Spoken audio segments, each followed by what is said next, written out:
Bonjour à tous, nous poursuivons avec la Mishnah Zayin du premier pérec de Masechet de Betzalel. La Mishnah nous dit Bet Shammai Yomri, Tavlin, des épices. Des épices le jour de Yom Tov, on a le droit de les piler normalement, de les écraser normalement. Eh bien Bet Shammai nous disent Nidochin, Tavlin, des épices, Nidochin, on pourra les piler Bemador Shel Etz, dans un pilon en bois, mais pas en pierre. Bien que en semaine on aurait fait cela avec un pilon en pierre, on ne le fera Yom Tov que avec un pilon en bois.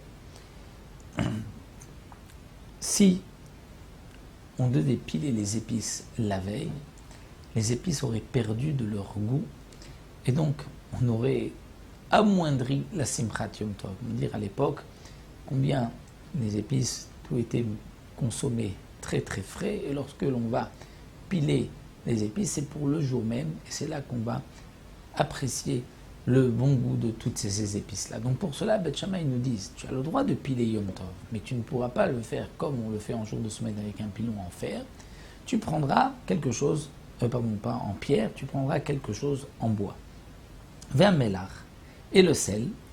Le sel, si on veut écraser, faire un peu de sel un peu plus fin, bapar. Bapar, c'est-à-dire avec quelque chose en terre cuite que l'on va donc frapper piler le sel, ou bien be'etz aparour. Be'etz aparour, sorte de grosse cuillère avec laquelle on remuait la marmite. Donc on a besoin d'un chinouille, d'un changement particulier pour le sel, parce que le sel peut être même préparé à l'avance, il ne perd pas de son goût. Ça c'est d'après Bet Shammai. Donc pour Bet Shammai, le sel, on aurait dû le faire avant.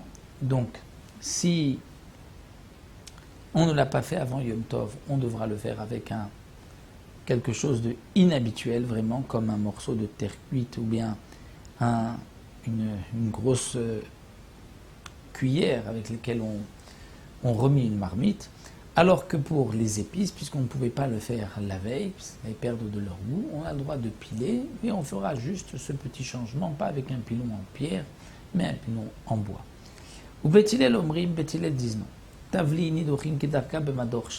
Pour Bet Hillel, les épices, on peut les piler normalement avec un pilon en pierre.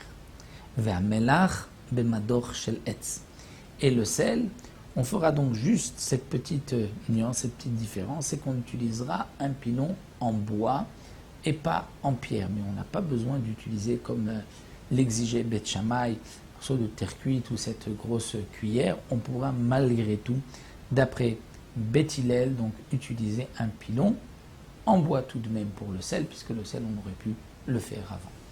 Donc voici pour cette septième Mishnah, on reste toujours dans le marloquette de Yom Tov entre Bet Shammai et Bet Hillel, et on se retrouvera dans la huitième Mishnah avec encore donc une marloquette Bet Shammai et Bet Hillel.